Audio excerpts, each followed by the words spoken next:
securing our border, fighting drug trafficking, a tariff policy that's going to bring more good, high-paying jobs and opportunities for America is all part of the picture. But today, it's about, look, we have to do better as a community. Holly has graciously agreed to be here, and let me just say this. The one part of the story that I found, honestly, I'll just use the word despicable, is when Holly was lambasted in the media as a Russian woman who fled to her country. As you can see, she has neither fled nor is a Russian woman somebody who's born and raised here in Ohio. And I think shaming victims is something that we should never allow to have happen again. So Holly's here for one simple reason, it's the same reason I'm here. How do we make certain this never happens again? We're going to talk to some of our state legislators to see if we can put something in place that I call, with her permission, calling Holly's Act, which is how do we raise the bar on minimum sentencing, minimum bail requirements. We have to be much more transparent with our judges. Our judges can no longer hide behind their cloak, and they have to be held accountable for not upholding law and order. The police know this every day. They risk their lives to arrest these criminals. They go out and make difficult arrests. But when judges undermine that by giving criminals a slap on the hand, and when we in the federal state side don't put in enough strong sentencing to punish these people, then the result is what it ends up being. So we're going to work on that. We'll also say this, we're going to end the revolving door of injustice. I think that's something that everybody agrees on, this idea that it's the same repeat offenders. The gentleman that assaulted her, that almost, by the way, let's be honest, because a lot of times you guys are qualifying this as a brawl. This was attempted murder of an innocent woman. And that person had a rap sheet a mile long. In fact, my team is going to hand that out to all of you. Nobody who has that rap sheet should be walking the streets of any Ohio city free. And we're going to make certain that something like that does not happen again. And so now what I'd like to do is maybe turn it over to Holly, see if you can come up, say a few comments, and then we'll answer your questions. And thank you again, Holly, for being here. Yes, thank you. First and foremost, I just want to say that I don't want to relive what happened to me, 8 or 9 days ago. I'm here to talk about the future and how we can change it, how we can prevent this from happening to anybody else. These heinous crimes have to stop. I never want this to happen to anyone else, especially a mother, a daughter, somebody who is loved. So I just know what it's done to my family, not just to me. And I think that moving forward, we do need more accountability. And I definitely think that, we need more police officers, but like he said, the judges who are just letting people out with a slap. The man who attacked me and might have permanently damaged me forever should never have been on the streets, ever. And the fact that he had just gotten out of jail previously for something he should have been in there for years, it's really sad to me because I can't even fathom how many other people who have been attacked by the same type of man over and over and over. In Toledo, in Columbus, Cincinnati, Dayton, our streets are being taken over and nobody is doing anything. I am so sad, and I need to be the voice to help all of the victims that never got their justice. So I just want to say that. Thank you, Thank you. I appreciate that. And look, and before I take your question, let me just make one final comment. The thing that none of us as Americans or Ohioans should ever accept is that, hey, this happens all the time. The editor of the Cleveland Plain Dealer said, well, these kinds of fights, this kind of stuff happens all the time. What's the big deal? I guarantee you if it was his wife that had that happen to him, he wouldn't be thinking that. And I think we have to draw a line in the sand and say that, no, this is not acceptable behavior. And it's also, to the people of Cincinnati, not acceptable for you to see something like this happen, and your first instinct is to grab your phone to record it so you can share it and get a bunch of likes on social media. There needed to be humanity that night. Humanity that said, my God, look what's happened to this woman. I'm going to go help her. I'm going to go try to de-escalate the situation. I'm going to call the authorities. I'm going to call an ambulance. All of that should have been done by fellow citizens. It's not enough that we say, well, that's the job of the police department. No, it's all of our jobs to stand up for law and order in our community. So that's the message to everybody. Thank you. With that, we'll start with questions with left to right. This one? Yeah, that one, just lower it down. There you go. You thought I was taller. Is that what happened? Go ahead. Senator Tyler Madden with Local 12. When we talked last week, you spoke about possibly suspending withholding federal funding from Cincinnati if you didn't see a plan. How did that meeting go today? Are you optimistic just following up on that with what you heard from leaders today? What are you looking to see? It's as optimistic a start as I think we can get. Look, I don't want to do that. This is a very blunt instrument. Unfortunately, it's the only tool I have. But we've got, again, it didn't start well. I'll just be honest. I'm sure the mayor will tell you the same thing. Meaning it didn't start well, but an important part is it ended well. And I think we ended in a spirit of cooperation.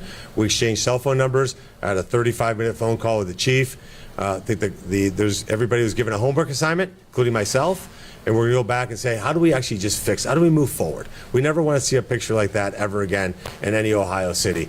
And I think that if this continues, we're going to be back on August 19th, and then here on a regular basis to make certain that we're making forward progress. As long as we're making forward progress, the opposite is what I'll offer to the city of Cincinnati. I want to open up federal funding to see how can we fund programs to help solve the problem. So I think it was as constructive a meeting as it could be. Just one follow-up on that $2 million city council proposing to go toward more police overtime, another recruit class. Was that talked about too? Is that a step you'd like to see? Any specific more things you'd like to see? Yeah, I mean, look, we talked about more signing bonuses for police officers, how to get to the authorized level of staffing. By the way, so you have the numbers, because I want to be accurate here. 1,059 police officers is the authorized level. We're currently at 1,000, including the 56 recruits, so you can't really count those. So you add that together, we're 115 officers short. We're going to turbocharge that effort to get us up to that authorized spending level of 1,059 officers. And then I think there's an honest conversation that needs to happen. Is that enough? Should that number look more like 1,100 or 1,200? And what do we have to do to get to that point in time? I will make a shameless plug for the One Big Beautiful Bill for those officers that are working overtime. Thanks to Republicans in Congress, they no longer pay income tax on that overtime. Yes?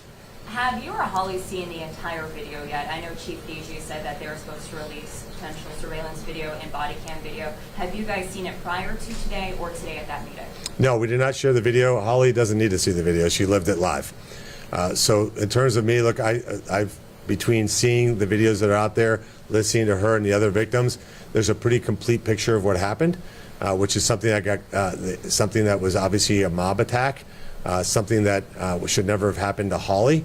And look, at the end of the day, what solves these things from happening is a better police presence, better technology to know that these things are happening, civilians that call authorities to alert them to bring aid is really critically important. Those are all the things that we've got to fix. But I can tell you the police every single day put their lives at risk for us, and they do the best they can with the tools they've got.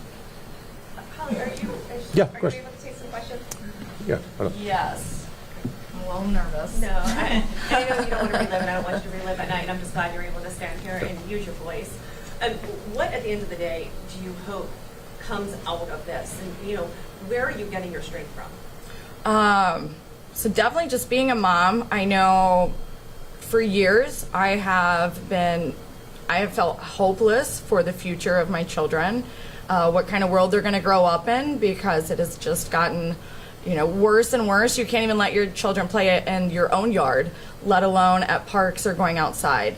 And the biggest thing that I think really upsets me is the desensitization of humans, where there's a brutal attack, attempted murder in front of you, and they all think, oh, cool, let me get my phone and record it. I truly hope that in the future there's some sort of bill to where somebody has to be prosecuted or at least fined if they don't call 911 first to save someone's life.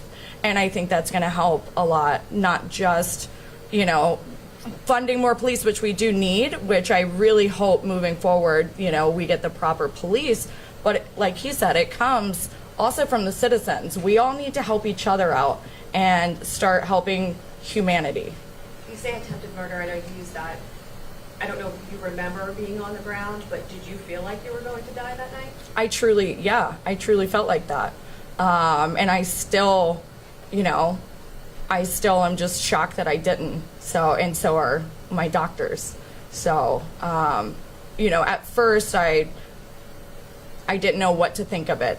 And the more that I think of it and the more that I have to rewatch the video, and seeing my body on the ground and seeing how big and strong that man is. No, there's no justification, and I feel strongly about that. However they prosecute him, whatever they say, that's just how I feel in my heart.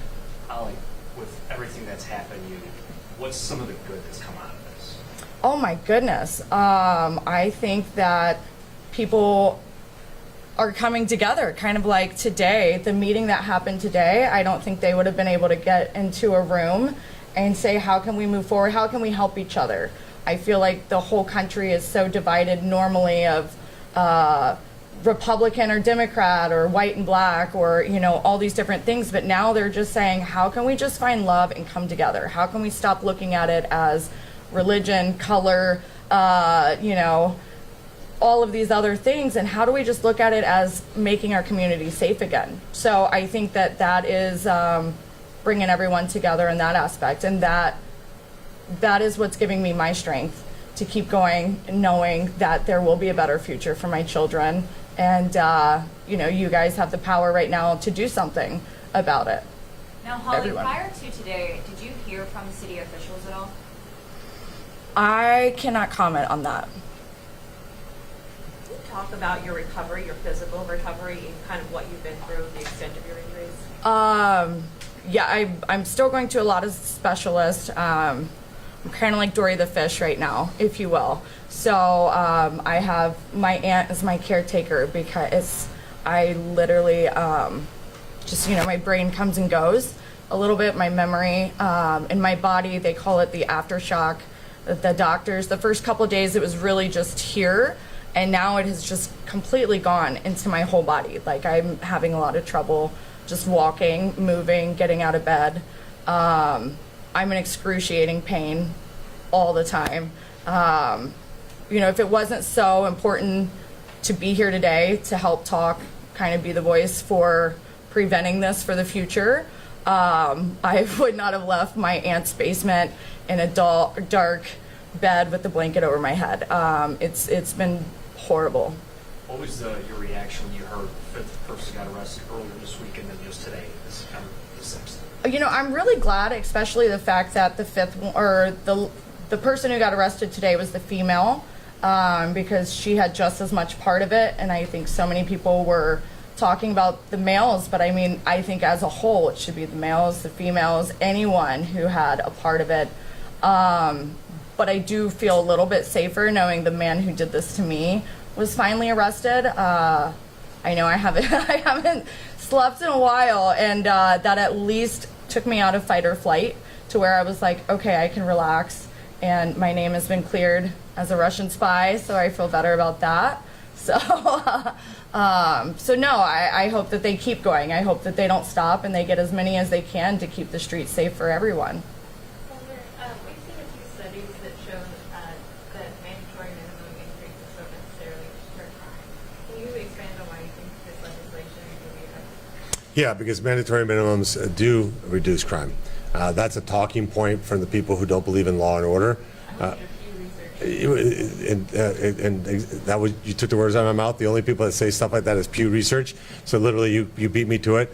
Look, the reality is, we have a guiding principle. Two beautiful words: common sense.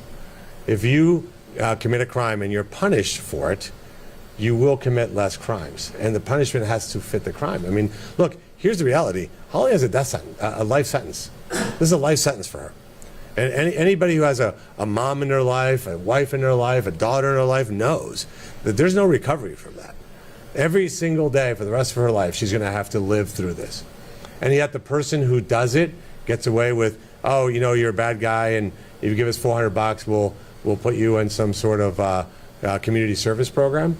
No. That person should suffer just as much as she's going to suffer for the rest of her life. If that's not attempted murder, what is? When you are a strong young man and you clock a woman in the head and her head hits a concrete or asphalt street, what do you think is going to happen to her?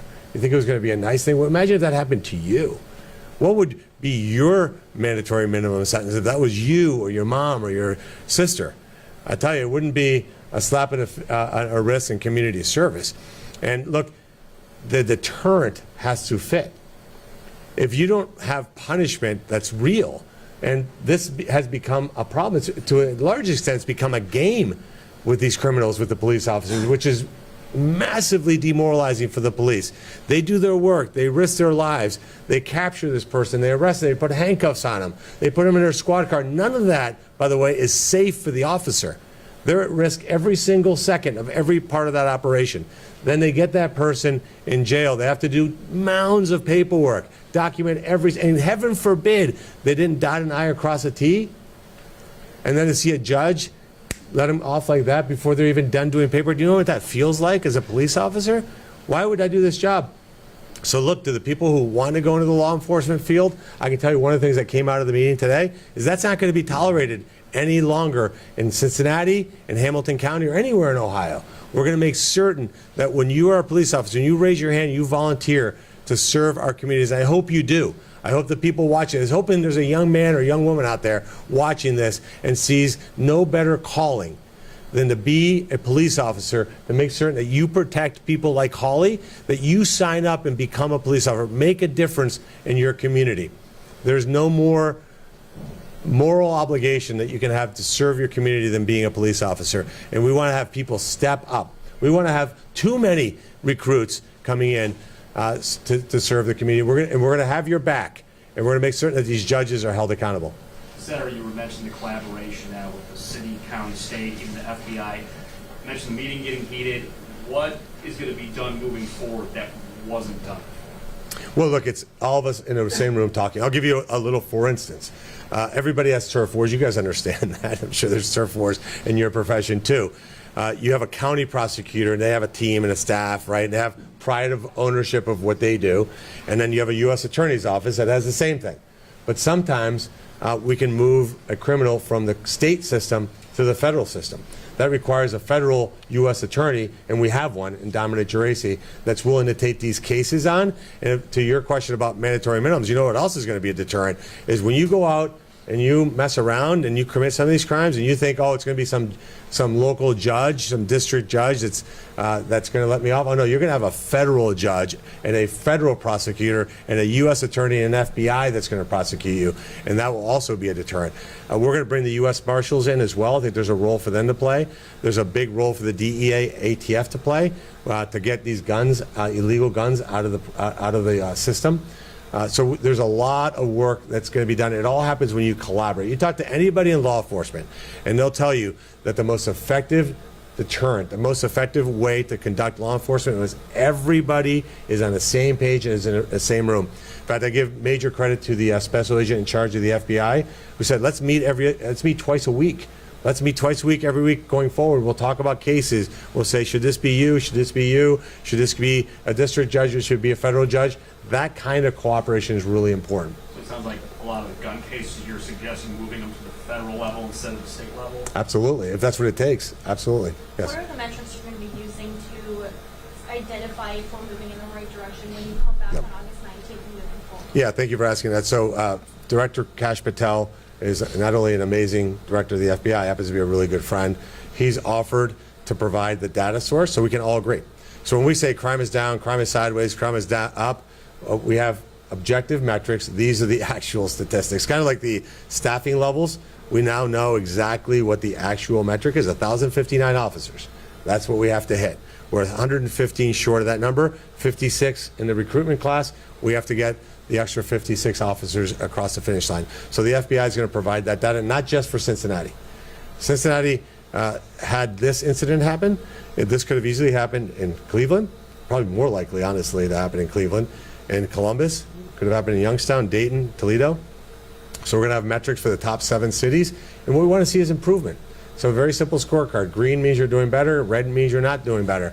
And then an action plan that's driven by that. So if we're going backwards, what are you doing about it? And it can't be shifting blame. Look, I think one of the things that we learn in the business world where I'm from is you have to do better and you have to have a plan and you have to acknowledge you have a problem. I think that's where the meeting didn't start out so great. Like if we think everything's perfect, then we have one set of circumstances. I don't think Holly thinks it's perfect. It wasn't perfect for her. and we have to do better. So we have to get past that gate of we have to do better, and then we have to get past the next gate, which is it doesn't matter whose fault it is. It matters who's going to be involved in getting to a solution. And that's how we ended the meeting. I think that was very productive. I applaud the mayor for plowing through. I applaud the chief for plowing through, and everybody in that room who we had to put aside a lot of egos and a lot of rhetoric and just plow forward with one central premise. We love this city.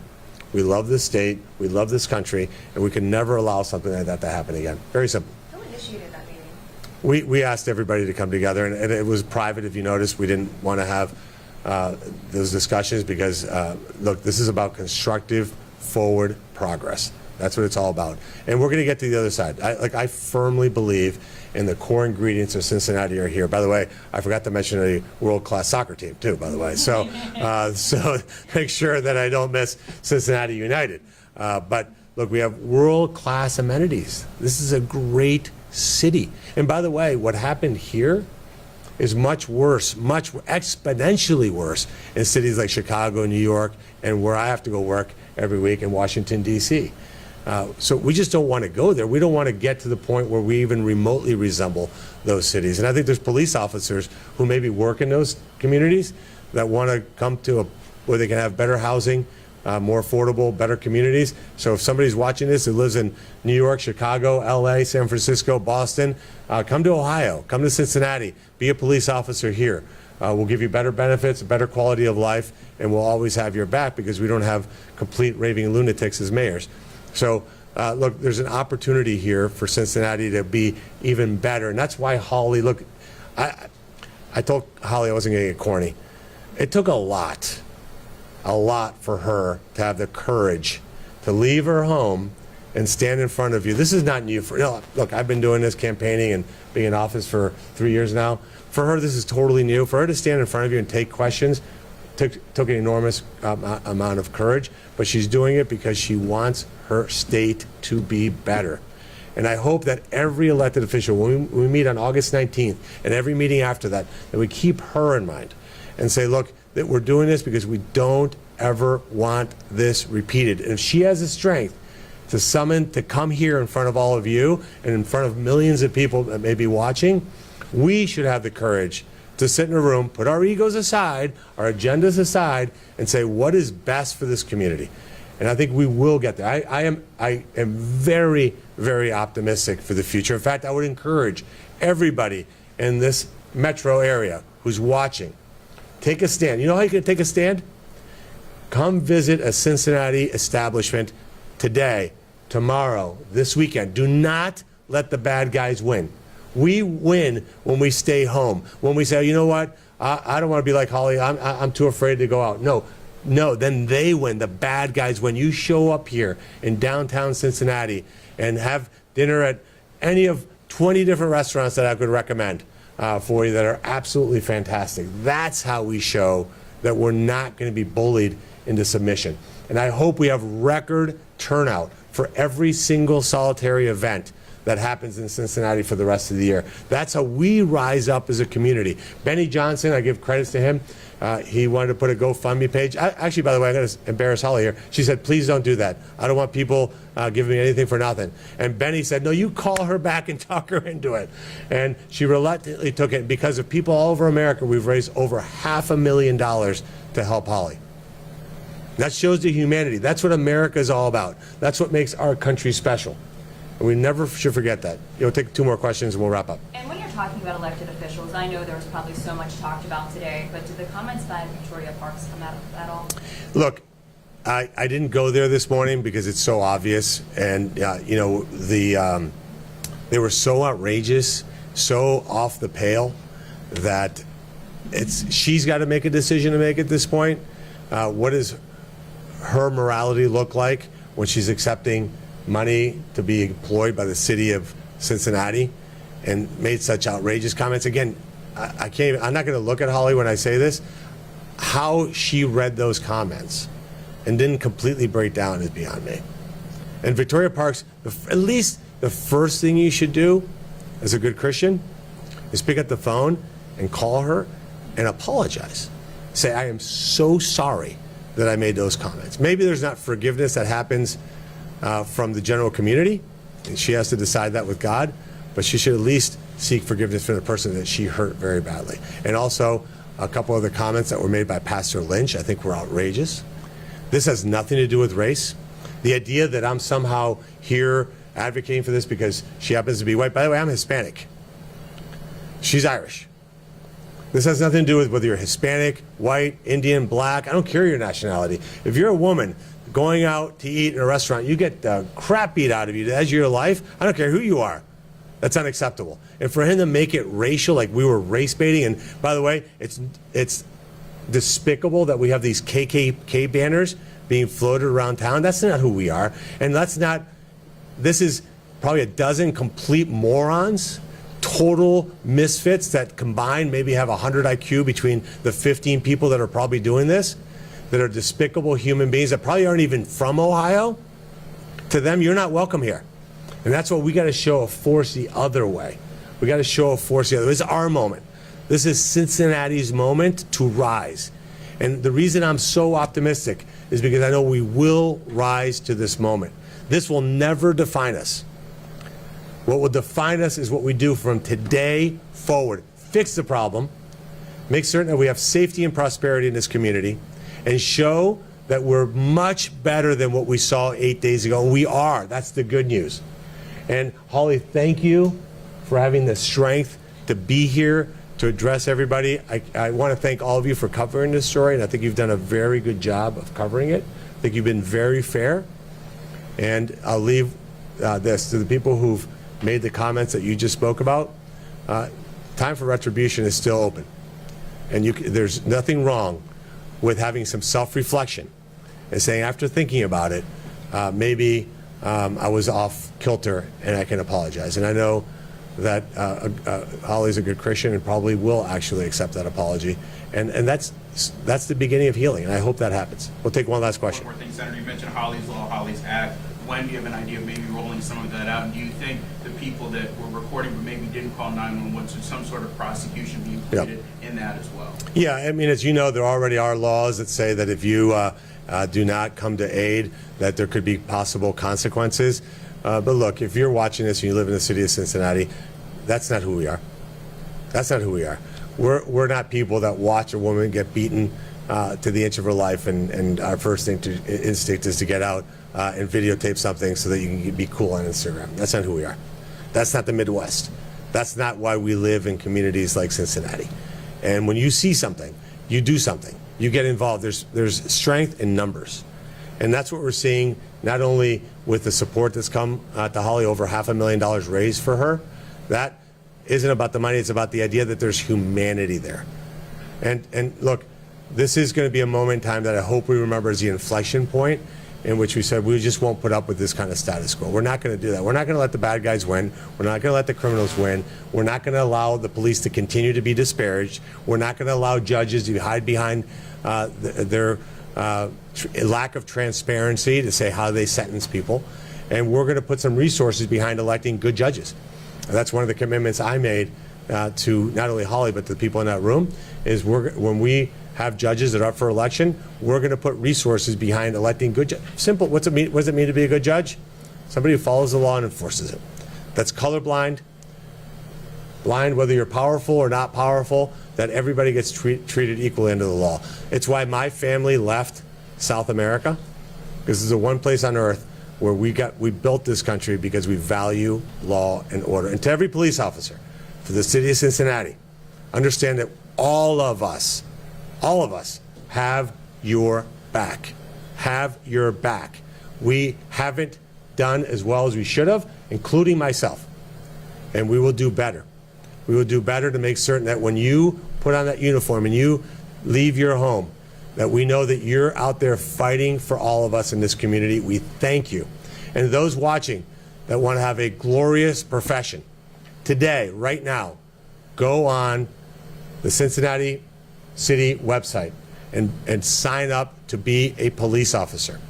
We need you to make certain that something like that does not happen to any other person in this community. And it means that you step up you sign up and be a police officer and know that we'll have your back. Thank you, all of you, for being here. Holly, thank you. Appreciate it. Thank you. Senator was scary, kind of. I mean, she wasn't.